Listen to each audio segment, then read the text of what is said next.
मैं परमेश्वर का धन्यवाद देता हूँ इस सुबह के समय के लिए। सर्वशक्तिमान प्रभु के चरणों में आने का प्रभु ने जो मौका दिया है। आइए आज के वचन मनन के लिए भजन संहिता 16 उसका पहला वचन हम पढ़ें।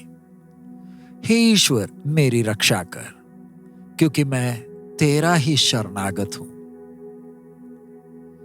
इस भजन संहिता को स्वर्णिम भजन संहिता कहा जाता है, क्योंकि ये भजन संहिता हमारे मसीहा के जी उठने के विषय में लिखा गया है। ये दाऊद की एक भजन है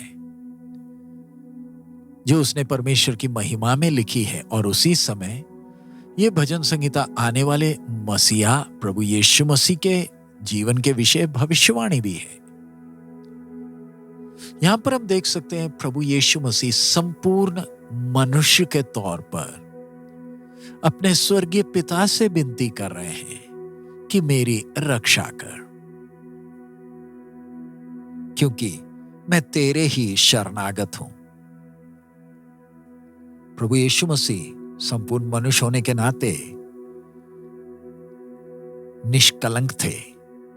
उनमें कोई पाप का कलंक ही नहीं था। फिर भी उनका आसरा अपने खुद की धार्मिकता या खुद के व्यक्तित्व या अच्छे स्वभाव के ऊपर नहीं है, वरन हम देख सकते कैसे पिता के ऊपर वो आश्रित थे। अपनी सब बातों के लिए पिता पर भरोसा था।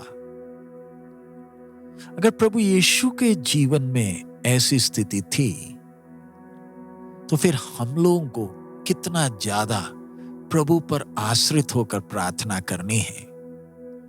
हमें अपने दैनिक जीवन में परमेश्वर का वो दिव्य देखभाल हमें अनुभव करना है, क्योंकि ये दुष्टता भरी हुई दुनिया में हम जीवन बिताते हैं। हमारा उद्धार हुआ है, हमने नए जन्म का अनुभव चखा है। इसी कारण ना हम प्रभु यीशु मसीह को अपना उद्धारकर्ता मानते हैं। सर्वशक्तिमान पवित्र परमेश्वर चाहता है कि हम जो परमेश्वर के संतान हैं, हम पवित्र जीवन बिताएं।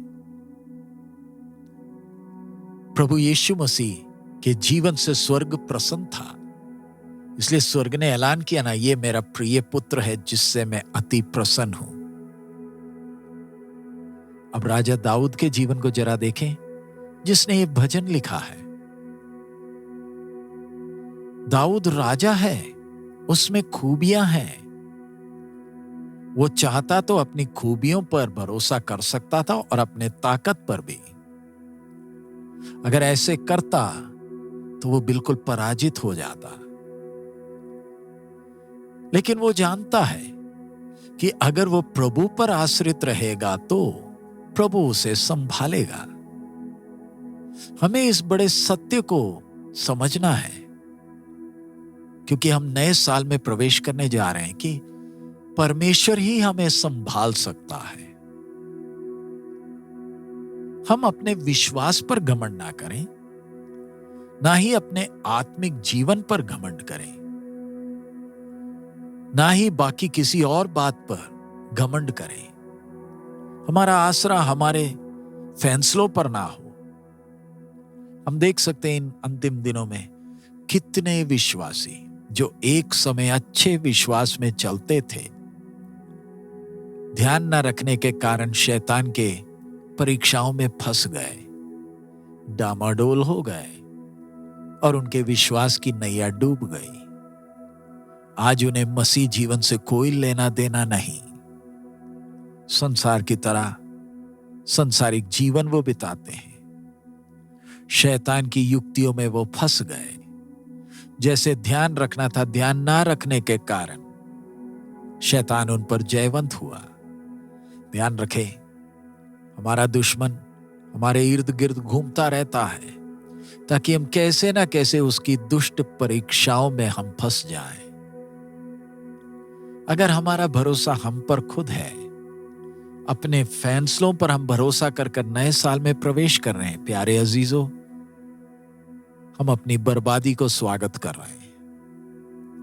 वरन अपने ऊपर भरोसा ना करते हुए आइए हम अपने सृष्टिकर्ता, अपने स्वर्गीय पिता पर भरोसा करें, जो विश्वास योग्य है, जो हमें संभालने के लिए सक्षम है, हमारे जीवन की यात्रा में हमें अंत तक हमें संभालेगा। आइए इन वचनों के द्वारा प्रभु हमें आशीषित करे। हम प्रार्थना करें। हमारे अनुग्रहकारी दयालु पिता, हम आपका धन्यवाद देते हैं। पिता, हम मानते हैं हम में कमियां हैं, हम गलतियां अनजाने में भी और जानबूझकर भी करते हैं।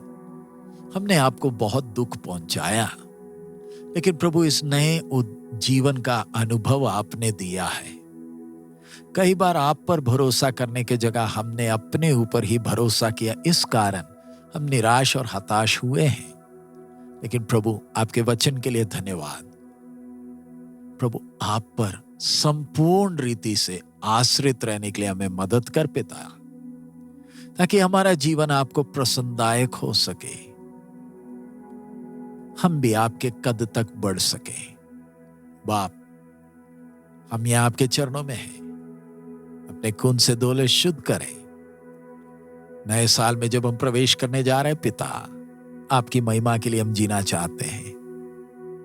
हमारी किसी बात से हम आपको दुख पहुंचाना नहीं चाहते पिता। हमारा हाथ पकड़, हमें चला, हमें संभाल, हमें आप पर संपूर्ण भरोसा है। हम केवल आपकी महिमा ही चाहते हैं। सब महिमा आप ही को देते हैं। यीशु मसीह के मधुर नाम से हम मांगते हैं, आमीन। प्रभु हम सबको बहुत आयत में आशीष दे। हमारा प्रभु अति शीघ्र आ रहा है। मारनाथा।